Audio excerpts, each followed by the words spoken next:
What is shaking? It is episode 183 of the Golden Mike Live. Sarah's our guest today, and we're going to be talking about some really cool stuff. But Sarah, you know why it's been 183 episodes? Why? Because you cannot cancel me, Sarah! I produce my own show, baby! Oh my god. Sara Yamtich is the CEO, founder of Resonate with Sarah. Really, what we're going to be talking today is we're going to let it flow, but Sarah really comes from like this nice woo background with a mix of like real hardcore empirical stats. I mean, if you look at Sarah's bio in the show notes, she has an MSW. She's an MS freaking W. So we're going to talk about that in a second. It's been a while since I've seen you guys. I've missed you. It's Marc Cordon, just in case you haven't met me. I'm a positive psychologist, founder of the Joy Revolution and Make Money Coaching. All the links are there if you want to just join if you want to join some of the really cool groups that we've started. But more importantly, on a daily basis, Walt, it's good to see you. Walt is saying Sarah is so awesome. Game recognized game, son. You know, I see, I haven't done this in 3 months. I fucking don't know what to say right now. But if you, if basically on a daily basis, all I do as a positive psychologist is this: I ask people two questions. It's that simple. And you've been in the Joy Revolution, Sarah, so you know the question that I'm going to ask. Hedonia and Eudaimonia, how happy are you today? And how much do you feel like you're living the good life? Oh my god. I'm through the roof happy. I mean, okay, so 3 months ago I moved to Costa Rica and this is now my living room / office. Unbelievable. And yes, at least once every couple days I have a crew of monkeys that sort of takes the radius of my living room. I see blue morpho butterflies. I'm good. I tell you, I think you check in with me every once in a while, like, how you doing? And Yeah. I've been saying, like, it's beautiful chaos. It is. I live in beautiful chaos. And how I have defined beautiful chaos in the last week, and I'm like, why do I keep saying that? Beautiful chaos basically means living in harmony with nature. Because if there's a freaking monsoon, then I gotta ride my bicycle in the monsoon to pick up my kid from school. Right. So then isn't it just called chaos? No, because it's beautiful. Beautiful adds something to it. It's like it's like the flow. It makes sense. It totally makes. Whenever you just hear chaos, you kind of feel like you're being knocked around. I'm not being knocked around. I'm getting in it. Yeah. It sounds like you're a harmonic part of the chaos. Yeah. Right? You're a part of it. That's my goal. Okay. So like things are going well. You're a 10. You're busting out the scale. So for those of you watching, you remember how we did this, y'all. For those of you watching, if you're feeling good, you're living life at its full capacity, give us some hearts. From Costa Rica all the way to Tampa, Florida, give us some hearts. Let us know that you are alive, living above status quo. The other thing is this, and Sarah knows this as well. Like, a lot of people think that positive psychology is about like 24/7 Pollyanna shits and giggles, right? And it's not. It really is about like how you emotionally regulate the ups, downs, and all arounds of life. I feel like I was going to cut you off there. It looks like you wanted to say something, Sarah. No. I'm listening with rapture. Were you listening with beautiful chaos? So like it really is the ups, downs, and all arounds of life, and so for those of you who are like, oh my gosh, like I'm not living in Costa Rica. I'm settling for a life that I never thought that I would settle for, or I'm striving for things that are not my own. That's cool. That's part of the process. Right? So just give us a thumbs up. Let us know that you are alive. Yes, they are hitting the thumbs up, Sarah. So let us know that you're alive. And here's the final part. I've been waiting for Sarah to do this for a long time. If you're happy and you know it, clap your hands. But more importantly, if you feel hopeful, hope is probably, and not just wishing hope, right? Like where you just say, I hope today's a great day. You make it a good day, right? And so if you're hopeful from the standpoint of a co-creator, that's as powerful as EQ and IQ. So for those of you who are feeling hope today, and I hope you're feeling hope, Sarah, let's do a long distance wow face. Hit the wow face button, people. Sarah and I are going to show you how to do it. Sarah, let's do it. That wow face. Make a wow face, Sarah. Make a wow face. Let's do like the emoji wow face. The emoji.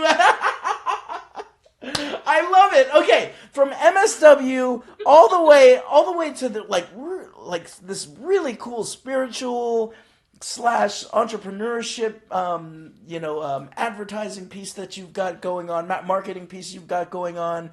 Tell us your story, Sarah. Whew. Well, when you say like I've got a woo background, and actually my background is agnosticism and atheism. I was pretty darn, but agnostic slash atheist, depending on my mood that day. Okay. And I had friends who told me, like, you were the most spiritual atheist I've ever met in my life, or that I was a closet spiritual, because I live my life sort of that way. And, but I am a see it to believe it kind of gal. Like, I can't just, necessarily or historically put faith and trust into something that I haven't experienced myself. So you see woo as something where there isn't faith and trust in it? I mean, it's pure faith. That's what I meant. It's pure faith and trust. Yeah, so I have trust. I don't know. Faith is a hard word for me because of my Christian roots. Faith, the word faith triggers me a little bit, but trust works. Okay. And trust can happen even when you've got a little evidence, right? Like I've had evidence of deep connections between human souls and deep connection with Mother Earth and with the cosmos. I feel like I have had evidence, and so I have deep trust that will continue. So even when you labeled yourself as an agnostic, or the other day the atheist, whatever day of the week it was, you still had that trust. Oh, at the time, I don't know that I necessarily did, because I wouldn't have considered myself a spiritual person back then. So, no, I don't know that I did. So what pulled you? What pulled you in that direction of beginning to trust more? Like I had and this I haven't gotten into like the story that you wanted with the MSW and all that, but something happened in around 2017 after He Who Shall Not Be Named was elected, and my personal life was really crazy. I was just rendered a single mom. So like the macro and the micro were both just like really in shambles, and from my perception at the time.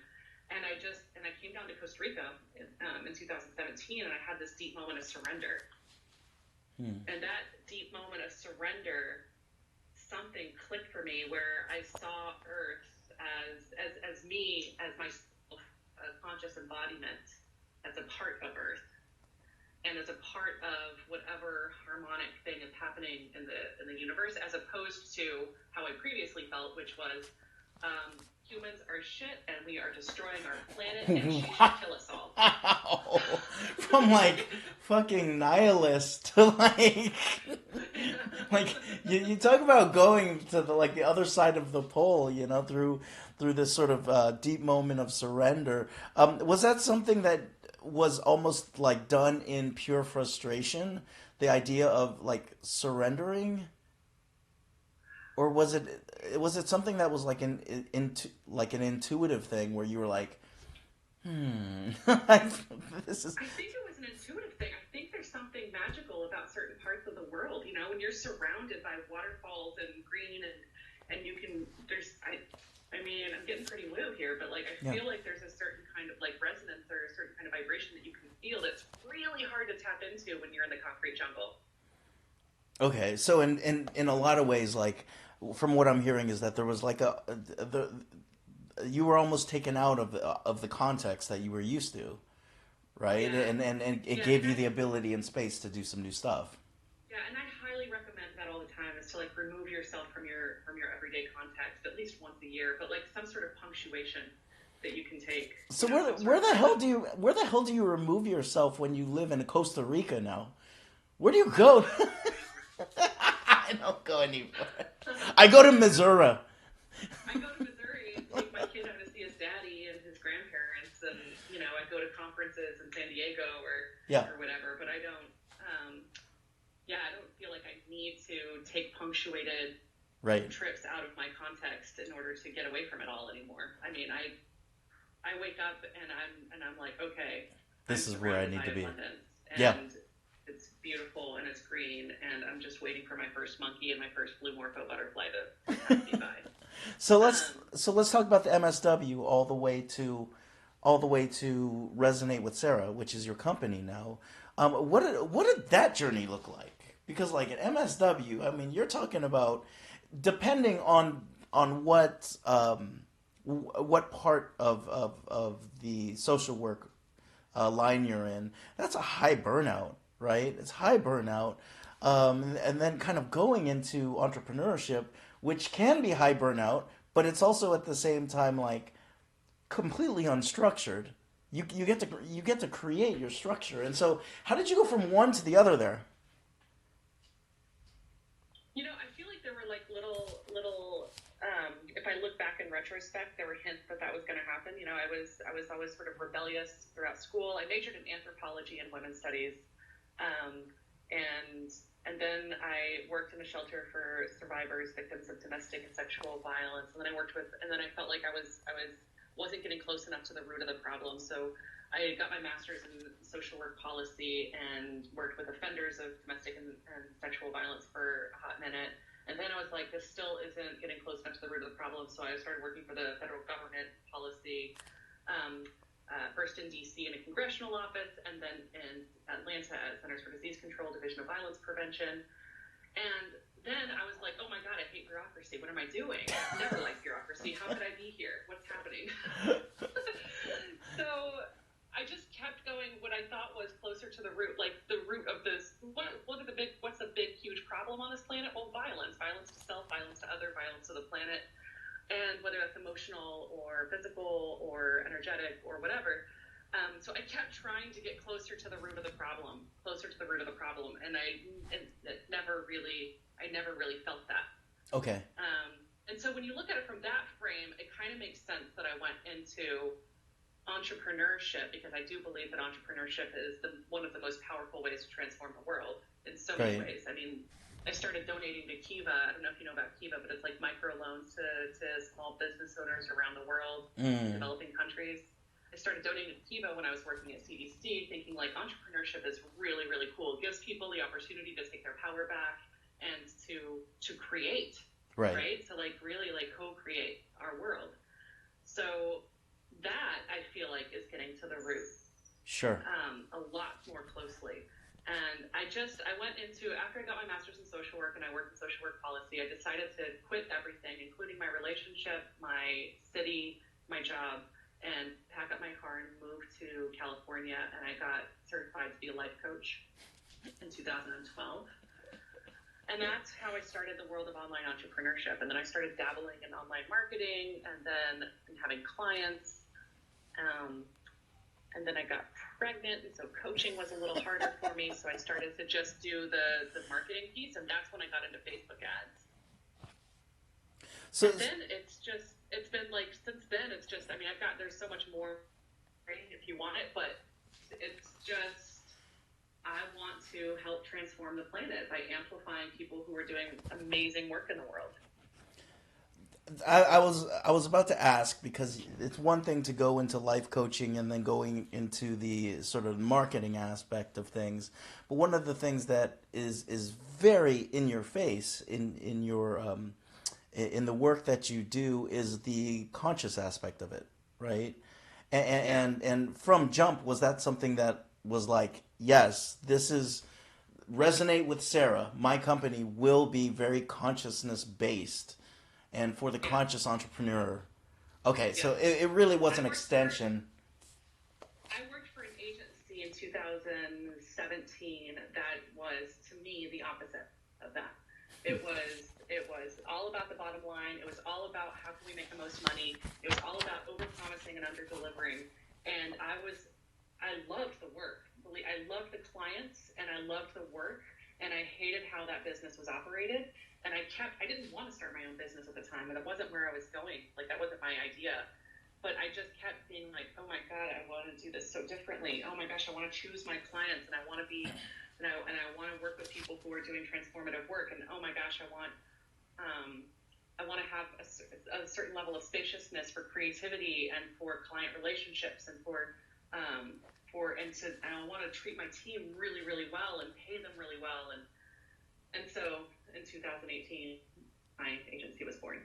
And Amazing. I sort of channeled the name of it. Like, all of it was sort of like born out of channeling sessions in the morning. Well, I wanted to throw out something that it's probably a mindset thing, but to me it comes a lot from doing social justice work, and that's the idea that, like, if you choose to do work in which it's like high consciousness work or bringing people together for the greater good, it's almost like you're doing God's work and you're sacrificing some money for that, right? And so, like, from the same standpoint, right? Like, I could see some people being like, yeah, it's fine and good to do consciousness work with your business, but your bottom line's gonna go down.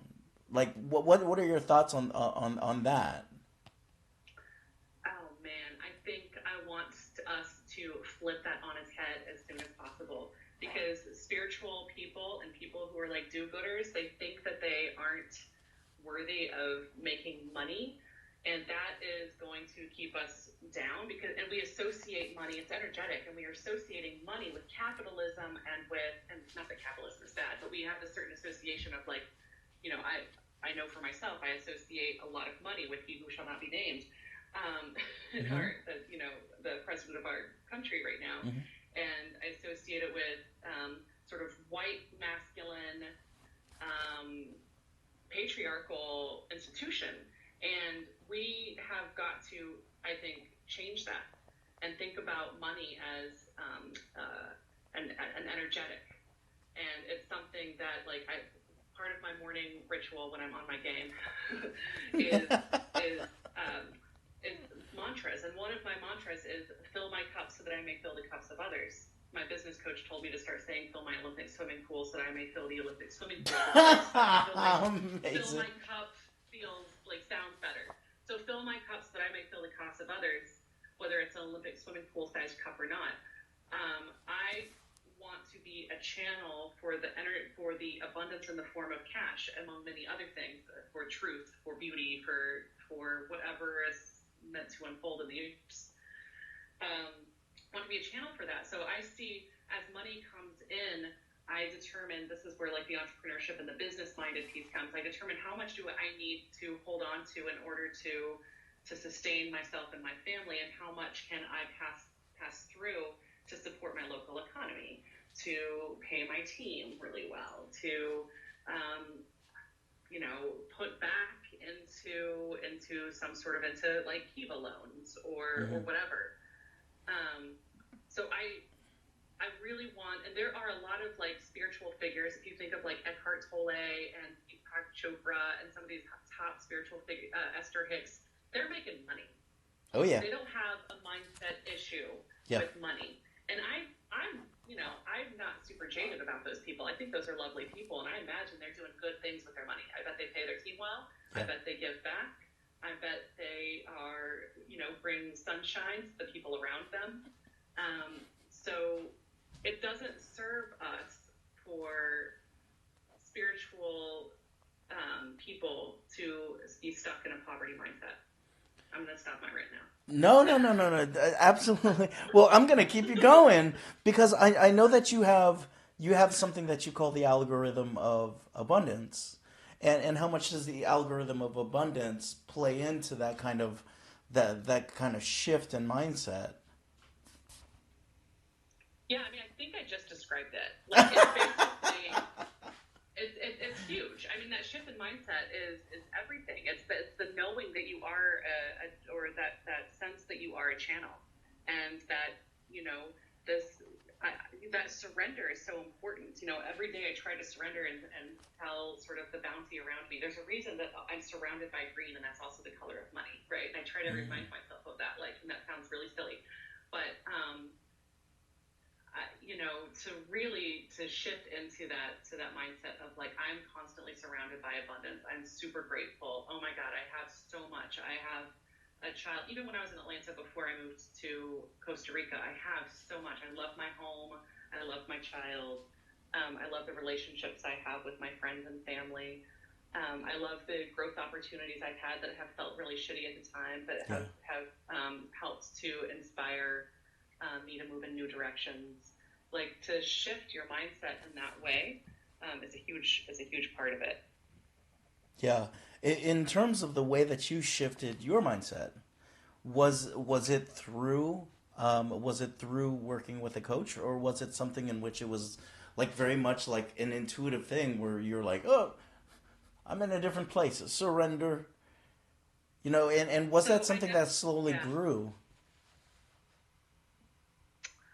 I think that's a really, really good question, and it's definitely not black or white or either or. Okay. I think it's both and or all of the above. Okay. The planet's my coach. My friends were my coach. My business coach was my coach. The one I had then and the one I have now. I think it's everything is your teacher. I mean, when you think about, oh God, I'm going to get so out there right now, but you're down for it, I know. But when you think of collective consciousness, everything is source talking to itself. Mm-hmm. Everything is God talking to itself, if you're okay with that word. So was I inspired by a coach? Yeah, I was inspired by a teacher. Yeah, the teacher was myself, and everything around me is embodied in that. Yeah, and I'm not only hearing collective consciousness, I'm hearing God consciousness in that too. Yeah. So I don't know if you're the woo expert. Same thing in my mind. Yeah, I was about to say you're the woo expert. It's probably the same thing. If you want to use source consciousness, God consciousness, divinity, whatever. So I want to hear about some of your ideas on things, because I love some of the metaphors that you've used in the past. Like, for example, the metaphor that you use on social media, and social media being similar to universe and collective consciousness. You may not have used it in months, but it's in the show notes, Mama. So I know. So I just haven't. I haven't been. I've been in the jungle. I've been in jungle chaos. So I haven't. No, I love this metaphor, and it came to me during a meditation last year after a trip to Peru when I was on some psychedelics called Huachuma. Okay. San Pedro. So it's kind of out there, but I came back and I remember they were talking about the hologram, and I was like, I can't really wrap my mind around this hologram thing. And so I was like, I need a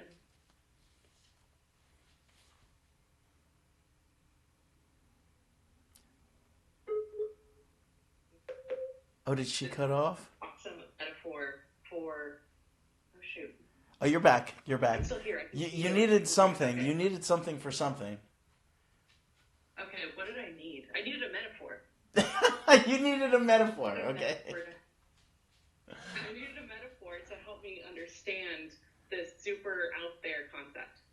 Okay. And everything in life is a metaphor anyway for out there concepts. But my metaphor for an out there concept was basically the Facebook news feed as a metaphor for the collective consciousness and or sort of what people call the hologram or whatever.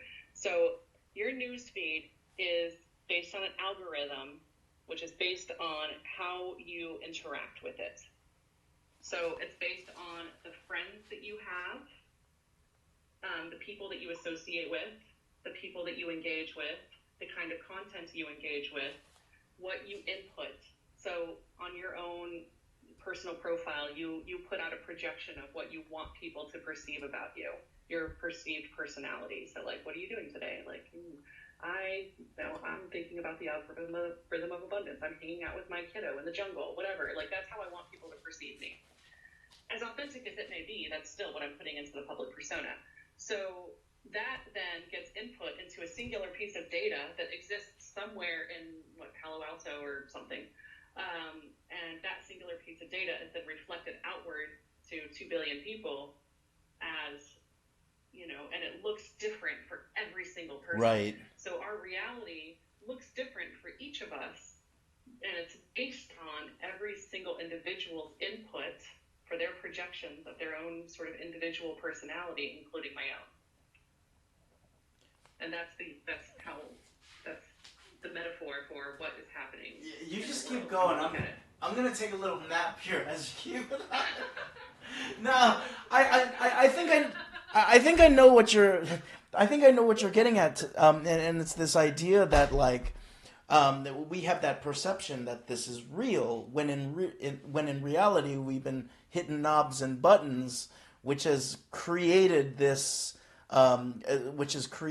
world for us in which we think it's real, but it's just a reflection of the knobs and buttons we've been doing and the things we've been saying to Alexa and stuff like that, right? And that's what totally. Those are the ads that show up and all that good stuff, right? Now, what do you mean by the hologram of life? Because we got Stephanie Wild here being like, hologram, too weird. Too weird. Yeah. Yeah. No, I know. I feel like the hologram is a little too weird. It's what I mean by it is basically what Marc just said. That we think of this as sort of like reality, and we think there's some sort of like singular reality, when in actuality it is a result of what we have engaged with and what we are co-creating. And so it's this projected co-creation. And it might be a little too out there, so maybe forget I said hologram and just think about it as our perception of reality being sort of based on what we're inputting. I actually think that it's not as weird as, I mean, whenever you use the word hologram, it gets a little wonky, right? But when we talk about, and you were in the Joy Revolution, and Stephanie, you'll be in the next cohort, right, Steph? When we go back as far as Plato, and Plato was talking about the cave, and if we imagine ourselves being sort of shackled to the cave, and all we can see are the shadows that are going down the wall, the hologram is those shadows, and we make it real. We think that those shadows are real when behind us is the big T, the big truth. Right, and even the shackles that we put ourselves in are fake too. Like if we want, we can just take our hands out, and so it's like really, really, really wild when you think about this idea of a hologram. But it is like a collective projection, and then like miniature truths that we make out of how we interpret that. And so it may feel a little funky, but also at the same time, there's a whole bunch of writing that goes back to like Commodore 64 computers, right? That talk about what the hologram and all that good stuff looks like. Walt is feeling it too. Yeah, I know what Walt is like. No, it's not too weird because Walt loves he loves the Matrix. So I'm thinking that you're relating it to the Matrix, Walt. You know what? It's like those movies, like the Matrix. They're like Dune, like all of those movies, like. I feel like those are like actual like narratives of possible truth, and that like the writers of that were channeling a possible truth, and it's told in sort of a metaphor. Yeah. But I think the Matrix is real. Okay. So I'm actually closing the book now in the questioning route. There's a couple questions that I want to ask, just straight up of you, Sara, and what you've been doing. Words are just signposts. I agree with you, Walter. So there's been a couple times, Sara, and I just got to call it out. There's been a couple times that you've been putting out big ideas, and then you're like, oh, I got to take it back. You're like, oh, no. Thank you, Coach. What is that? What's going through your mind when because I see you having the opportunity to fill up a lot of pools right now. But also at the same time, like I see you pulling back on it, and like, what are you pulling back on? So I think the story that I'm telling myself, thank you. I think the story I'm telling myself is I need to I want to meet people where they're at, and I don't want to overwhelm the situation. So if I truly believe the things that are coming out of my mouth, but when somebody's like, wait, that's a little crazy town, then I'm like, okay, I overstepped for this moment, and I need to dial it back a little bit and start and invite people in a little bit more gently. I get you. I get you. And is that I feel like I'm in Crazy Town something that you you kind of hold back on with clients or with or new clients, I would say, or with when you're doing other interviews.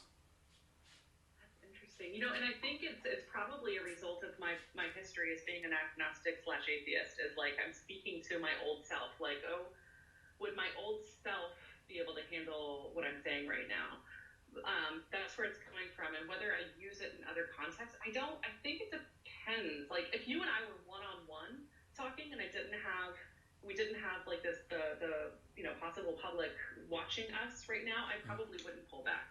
We had one-on-one conversations where I've just been like, "Hey, this is how it is."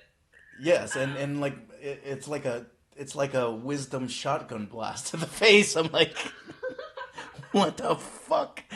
What the hell's she talking about? Um, we got a couple more things. Stephanie, you're going to be on the show tomorrow, and so I hope you're doing some good research because I will break character if I see some things going down. Sci-fi is real, and actually that's so true compared to the stuff that goes on the stuff that people put on the media is so much closer to reality than we think. I see you sitting up like this. What's going on? Are you just waiting for more quotes? You talking to me? Yeah. I'm listening. Oh, okay. I'm waiting to get to these other Walter comments. Okay. In quantum field, every possibility. So you take and run with it. Hell yeah. Did you have Walter in your Joy Revolution? Yeah. Oh man, Walter's mind blowing. And yeah, he's true. Not everybody. Oh, now he's gonna start. Now he's gonna mess with us the rest of the show. Not everybody is ready to hear what you have to say, Sarah, and that is something that is kind of true, right? It's about it's about challenge and readiness and support. And if people aren't ready to hear it, you can't support or challenge them to take in those new ideas. It can mess up those with an over-identification with their analytical minds. I see you going like this. What's going on in your head, Sarah?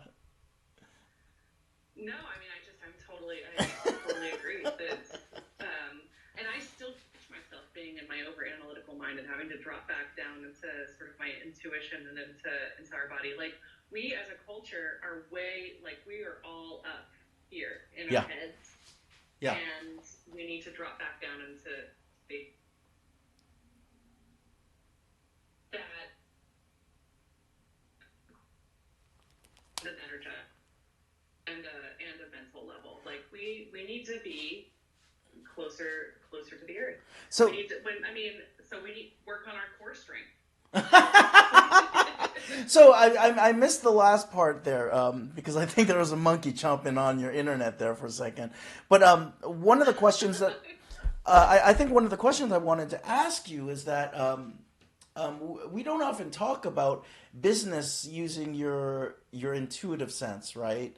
Oftentimes I want to start this business because of my heart's saying that it needs to, right? Or you can run one because of the real mind, the mind analytical part of it.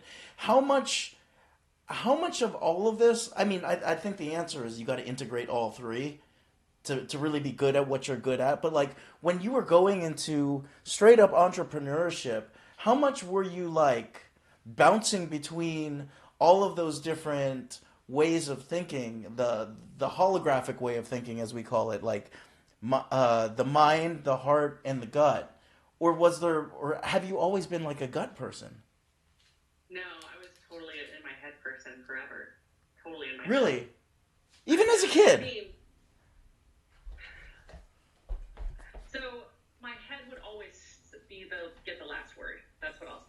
Okay. So it had the driver's seat. Told me.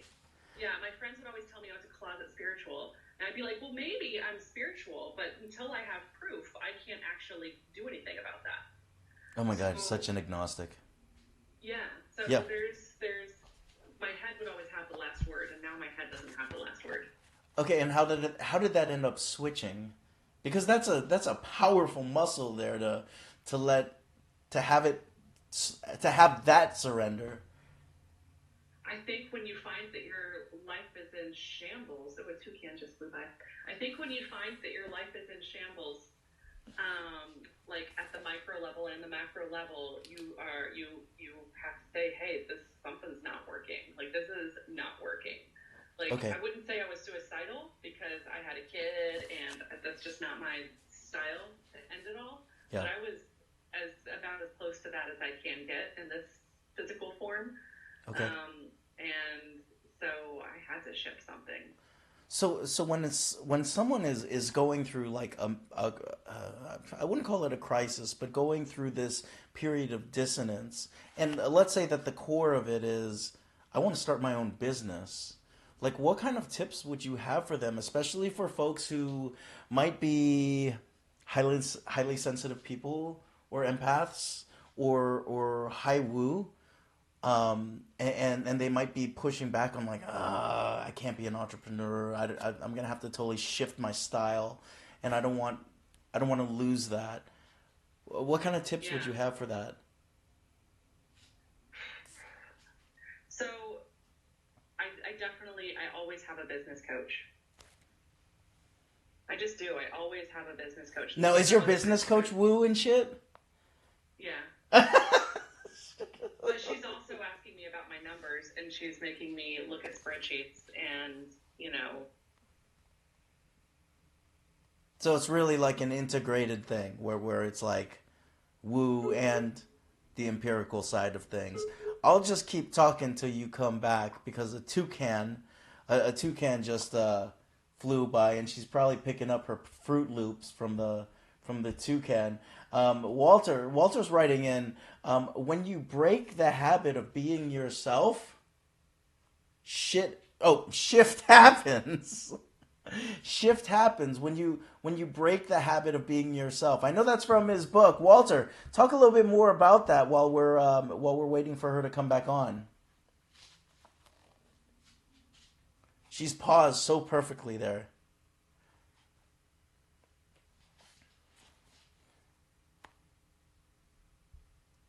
And as Walter writes, we're going to just talk about where we're at today. We are with Sara Yamtich. She is the founder of Resonate with Sarah. Oh, she got logged off there. Um, and what we've been talking about is sort of being mission driven, but also energetically woke in terms of being able to move forward where you're a fully integrated person, mind, heart, and gut, doing the things in flow, surrendering, and really one of the biggest things that I got out of this, and I'd love for you guys to tell me what you're getting out of this.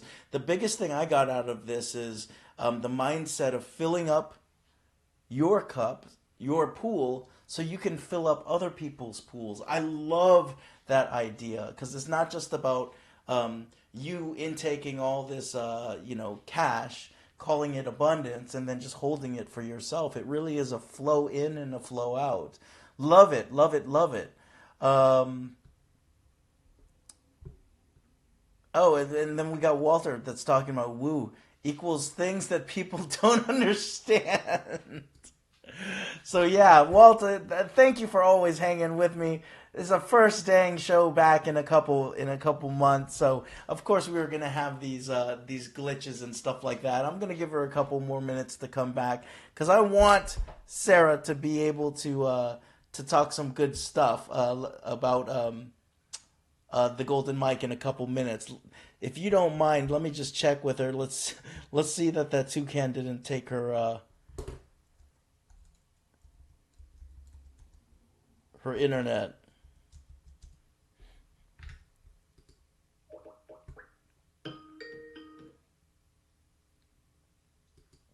I'm so sorry. No, apologies are not accepted. I just went and like rehashed the whole thing and also wrote out your book and like oh blah blah blah. So like I'm sorry, I'm sorry you missed that part. I'm sorry you missed it.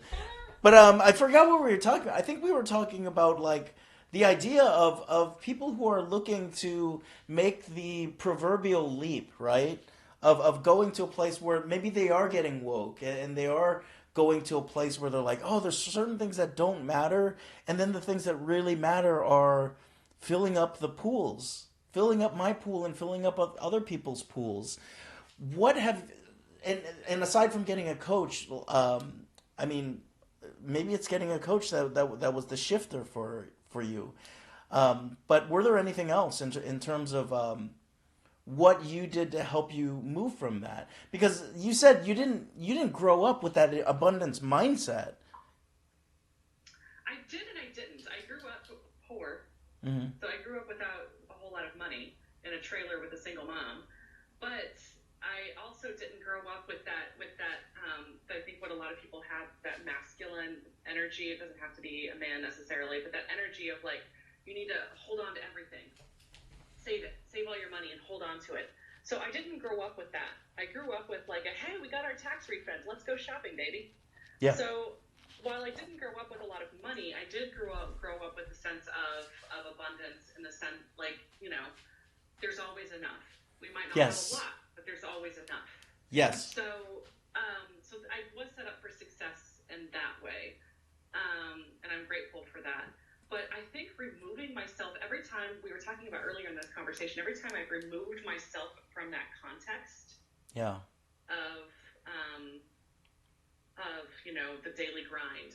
I've been in the daily grind several times, and Yeah. when I remove myself from that place, from that space, geographically and energetically, I get a lot of clarity, and I think that's huge. I also had while I was still in the daily grind, I had a morning practice, and this lovely woman named Camille inspired me to start a morning practice. It's a ritual. It included dance. It included meditation. It included mantras. Her big contribution was the dance piece, which was huge.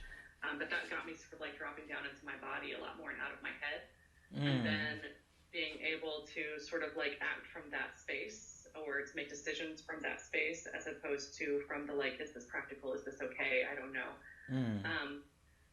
But like I say, I don't want people to hear me and be like, oh, I'm going to go jump off a cliff now. Like you don't want to be risk averse at all, but you also want to be smart. So there's this balance of listening to, the integrated head, heart, and gut. Yeah. At the same time. I mean, the first time I quit my job in 2012, I had $11,000 in the bank before I quit, and I had to work towards that. So there's always sort of like okay, I want to do this by 4 months from now. What do I need to have in place in order for me to reach that goal, and how can I work towards that? And I've always been really good at that once I have a goal. So if that means that I'm going to work 2 jobs and not eat out for a few months, that's what I'm going to do, and I'm going to put the money in the bank, and I'm going to quit my job when I get to the other side. Yeah. Yeah, I think I think number one is that idea of clarity, right? That we talked about, or that you talked about. Oftentimes, people say that they have clarity, but it's not it's not clear to the point where it's like that you've achieved exactly what you set out to.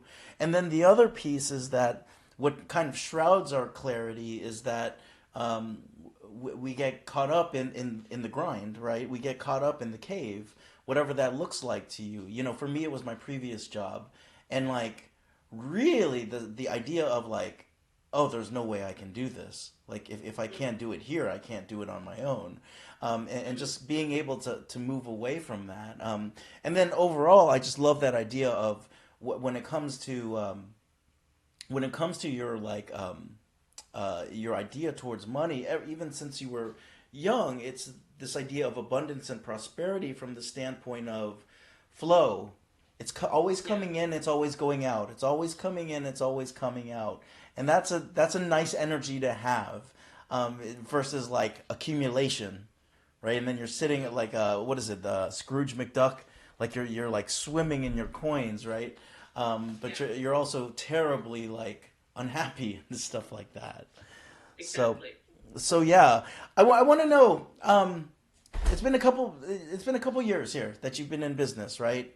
Um, Biggest lessons you've learned in the business or slash mindset or slash woo and the combination of all of it. What have been the biggest things, Sarah, that you've pulled from it? So mindset is a huge, huge part of it, Mm-hmm. like huge. And sometimes I think on my website I have something called the marketing mandalas, and I Mm-hmm. call it the soul set. So it's not just your mindset; it's your soul set. Because we're trying to kind of stop prioritizing the mind so much. So getting into the soul set, which might mean dropping into your body and dancing and whatever you need to do to get to a place of like integration. Um, I think that I don't know if I would have been able to do this without that practice. And that sounds like an oversimplification of some kind, but that was huge for me. I started it a few months before I started my own business, and that was everything for me. Um, so that's a big lesson. But another big thing is like as I have been building my business, relationships are, results are important. I run a Facebook ads agency, so results are important, but also important are relationships. Relationships with my team, relationships with my clients, relationships with my colleagues. To me, that is the most important thing in the world because, and I'm not trying to talk about it in a self-serving way, but if you want to talk about it in a self-serving way, you treat your team well, they're going to treat you well, and your clients well. Yeah. You treat your colleagues well, they're going to refer you to all of their colleagues and friends. And if you treat your clients well, they're going to be happy with you, keep paying their invoice, and refer you to their friends and clients. Like, so to me, the relationships are probably the most important part of a business in this world. Like I said, we're reframing entrepreneurship and money and capitalism. I don't think that relationships are as important in the patriarchal paradigm. Mm, mm, Gotcha. Okay, so let's talk about this. Because that damn toucan with its Fruit Loops keeps cutting off the internet here. So I wanted to throw this out for a second. We've been talking about your past. We've been talking about this. We've been talking about like when you hesitate, but also when it comes to Facebook and Instagram ads. Like you do Facebook and Instagram ads, but also at the same time you come from a social justice background, a strong social justice background, in education, in the work that you do. How can you see things like Facebook ads being a tool for transformation? Like, how do you see the two? How do you see the two reconciling? For sure. Well, I take clients, or my intention is to take clients that are doing transformative work in the world, clients that are helping to make the world a better place with what, giving back to their own communities, giving back to the planet in some way. Um, one of my clients, I don't know, I mean, is Matt Kahn. He's a spiritual leader in a lot of ways, and I think that the people who follow him would say that he is doing extremely transformative work in the world. I have another client, Laura Wright. She's a Mm-hmm. business coach for women who helps them sort of reframe their own sort of beliefs and empowerment to do sales and to make money. I feel like all of those things are social justice related, like Totally. to empower women to feel comfortable making money and to not there are a lot of people feminists who say that if women have the money and have the, I'm not saying in sacrificing the men, but like if we were to bring some more balance to the scales, Yeah. um, then the world would be a very different place. And so that's a big part of it. Not all my clients are women, but I feel like, there's a monkey. He might start nibbling on my internet. I want to So see. I actually want to see Matt Kahn doing the morning dance ritual. I will ask him to do that. I want to see him doing it. But yeah, Yeah. I feel like, this isn't the only way to do transformative work on the planet, but it is currently my way. yeah, Um, absolutely. and that might shift in 5 to 10 years, I'm sure it will, because everything shifts in 5 to 10 years. So much can happen.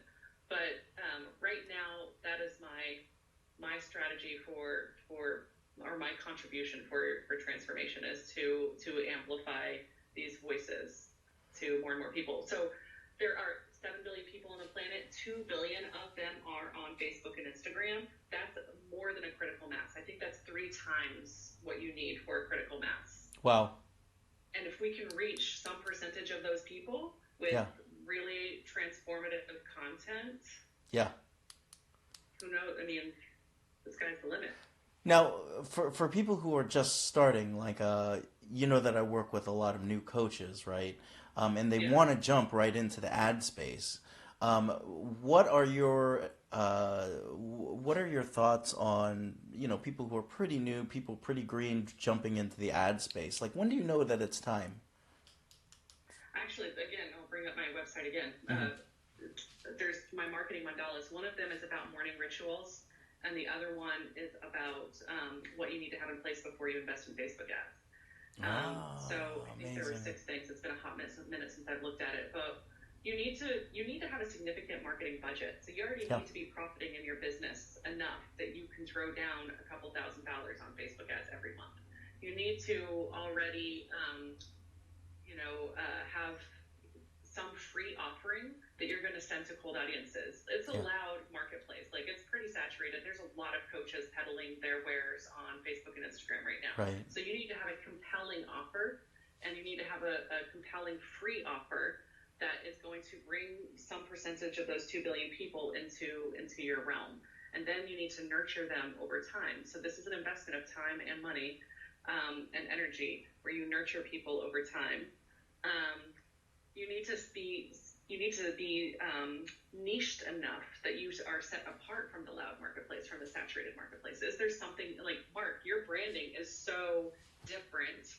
Who you are and how you speak about what you do is so very different than anybody else in the world that, like, you can convert pretty well, I imagine. But if you're just another... Sold on you being my business coach. Sold. Before Walt and everyone else jumps on us. Sold. But you're just another, what am I trying to say? Blonde, white lady talking about adding guy talking about adding 6 figures to your business in a super generic way. You're not going to convert people's eyes. It's just, they're going to glaze over. So you've got to be polarizing in a positive way, positively polarizing. Amazing. Amazing. And there's some other things too. Okay, so here's the dealio. You didn't have to remember all of that, Sara, because we have all of it on www.resonatewithsara, SARA.com. And especially when it comes to the mandalas piece, if you do /mandalas, resonatewithsara.com/mandalas, you're going to get all the stuff she was talking about, plus that list. If you go to resonatewithsara.com, you're going to get that list of when is it time to start thinking about those ads, right? Also, at the same time, Instagram, Resonate with Sara. She knows how to do it. She's got all the same handles for everything. So you can go there. And, of course, Facebook, Resonate with Sara. Those are the ways to keep in touch. Yamtich, I'm so, like privileged to have had conversations with you and to have been in programs with you and sit down and really pick your brain to see what you're all about. You're a deep, deep, deep person with a lot to say. I want you to come back on the show if that's cool with you when we get some better internet here. I don't know. I have fiber optic. It's the best internet in the whole area. Okay, so maybe when you're back in the States, we'll do an in-person thing with the road that we have. But the reason why this is called the Golden Mike Live is because I'd like to do a visioning exercise with the life coach, Sara, the life coach. And if you're cool with that, let's go and do it. You want to do it? Okay, what does that mean? Yeah. Okay, so I want you to imagine that there's a golden mic that is... I don't even know if you have a ceiling. Like there's a golden mic that's coming down from the top of your tent or whatever. Exactly. Now, this golden mic has the power to translate into every language, to every sentient being across the multiverse, right? And so, not that everybody needs to hear it, but there's definitely a couple people who need to hear what it is that you're about to say. You can say whatever you want into the golden mic, Sarah. So, given that, Sara Yamtich, your golden mic is live now. Whew. Man, okay. So I think that the one of the most important things that we can do as humans right now on this planet is to ask our planet, ask Mother Earth how we can best serve her, and then be open to whatever comes through. Cool. Now, I want you to take that golden mic because I'm about to pass it to someone tomorrow. So before you hand it off, I want you to take it. Do you feel the weight of it? Do you feel the weight of that mic? The gravity of that mic? Don't do it with that mic. Don't do it with your ATR. Now I want you to smash that mic, Sara Yamtich. I want you to drop that mic like it's hot. Yeah, exactly. Boom. Love it. Congratulations to you. Congratulations to your family. And of course, Resonate with Sara. Amazing business. And the stuff that you're doing. Awesome. Thank you for making time to be the guest that comes back to relaunch the Golden Mic. I hope to keep in touch with you soon. Let's touch base soon. And for those of you watching, Sara and I have one final question for you, and it's this. If you're feeling good and you're living life to its fullest, what is your responsibility to change history for the better? Sara Yamtich, Marc Cordon, Golden Mike 183. We will see you tomorrow. Take care. Bye. Mwah. See ya.